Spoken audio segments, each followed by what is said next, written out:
Ayan, hello po sa ating lahat. Marami pong salamat sa mga bagong nag-subscribe dito sa aking channel. May ilan galit na galit sa aking comment section. At may mga gumagawa din po ng mga reactions against kay Erica. Although, hindi naman po lahat.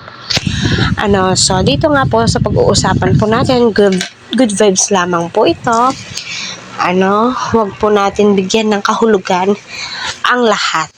So, totoo nga bang si Erica ay yumayabang na dahil nga po may mga big time sponsor, although hindi naman po lahat big time.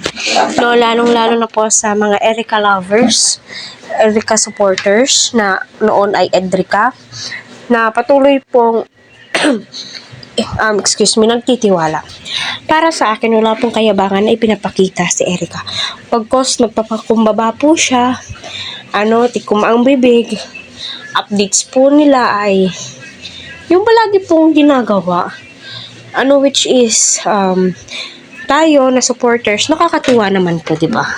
Na kahit papaano, may update kay Erica, napapanood po natin, hindi man palagi, hindi man sa love team, hindi man sa kalingap, at least yung nakasanayan po natin andun.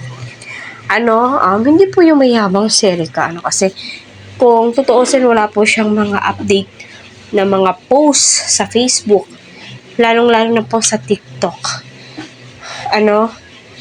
Mula lang, parang, at saka syempre, si Erica magpapasalamat sa mga supporters niya. Dahil sa kabila ng pagbabati ko sa kanya, is andyan pa rin po sila.